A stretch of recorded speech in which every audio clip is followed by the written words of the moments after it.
Grabatzen ari garen unean, arratsaldeko 7:37 minutu igaro diren honetan, gaur jokatuko diren Masters CaixaBank txapelketako bi finalerdien atarikoa eta pronostikoak egingo ditu zalantzari gabe. Gau ederra izango da Nafarroa Arena pilotalekuan, alakoxe izango da giroa ere, benetan ederra eta esan bezala bi partida eder jokatuko dira. Hasieran gogoratuko dugu, sailkapen fase bat izan zela, hor 8 bikotek hartu zuten parte, hortikan 2 bikote, kasu honetan Peio Etxeberria eta Mari Ezkurrena zuzenean finalerdietara sailkatu ziren, eta beste 4 bikotek 2 partidetan banatuta playoffak jokatu behar izan zituzten.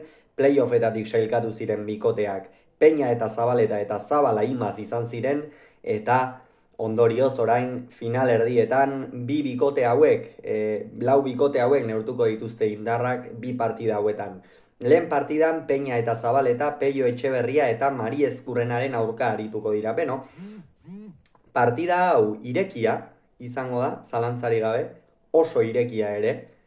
Benetan ederra izateko itxura guztiak dauzka, atzean bi jotzaile handi, behar bada pilotalekuaren ezaugarriak direla eta Mastersetan aurreko urteetako partidak eta ikusita, behar bada Peio Etxeberria eta Mari Ezkurrena apur bat favoritoago dira, batez ere Jon Mari Ezkurrenarentzat oso pilotaleku egokia delako, oso ezaugarri egokiak dituen pilotalekua delako, azkarra da, Jon Mari Ezkurrenak ere pilota azkar mugitzen du, bizi, baina aurrean Jose Javier Zabaleta izango du, eta honek ez du bere alakoan amore ematen. Egia da, behar bada kolpe handi xamarra jasota datorrela aurreko astean San Mateoko finala galdu ostean, aldiz Peio Etxeberria tiroa bezala iritsiko da gaurko partida honetara, motivazioz gainezka, eta egin batean horregatik Etxeberria eta Mari Ezkurrena izango dira aurrean. Behar bada Peñak tantoa amaitzeko erraztasun gehiago duen pilotaria da, orokorrean Peio behar bada luzeagoa da, baina hor Peñak aurrean hartzen badu eta Jose Javierrek tanto batzuetan dominatzen badu argibili, baina esan bezala Peio Etxeberria eta Mari Ezkurrena favorito. Eta bigarren partidan Altuna eta Iztuetak Zabala eta Imazen aurka jokatuko duten norgehiagoka honetan, Altuna eta Iztueta irtengo dira favorito. Txapelketa oso ona egin dute, batez ere Martxel Iztueta txapelketa honetako sentsazioetako bat izan da, baina ikusi beharko da ea Nafarroa Arena bezalako pilotaleku azkar batean nola moldatzen den. Sekula ez du jokatu, Imazek ezagutzen du pilotalekua eta partida ederrak jokatua da bertan, baina Iztuetak ez, eta hor galdera ikur handi xamar bat egon daiteke.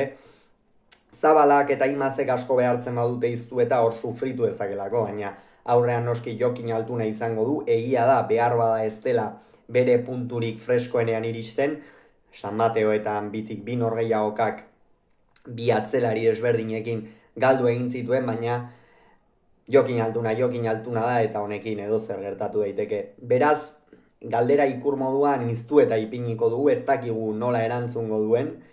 Zabala gainera asko bortxatzen duen pilotaria da, eta oso garbi edukiko du estrategia Iztueta bilatzea izango dela, eta horretarako doaiak baditu, gainera aurrean Jokin oinetara eta bizi jokatzeko beldurrik ez du Zabalak, konfiantza handiz dabil. Egia da lehengoan San Mateoetako finalean rezusta handi batekin egin zutela topo Zabaletak eta biek, baina orokorrean oso maila honean dabil, eta Ander Imaz uda honetako atzelari honenetako bat izaten ari da, bere argi eta bere itzalekin, baina sekulako uda egiten ari da, Galdaka honere oso partida serioa jokatu zuen, Laso eta Arangurenen aurka, eta ikusiko dugu, baina esan bezala Altuna eta Iztueta favorito.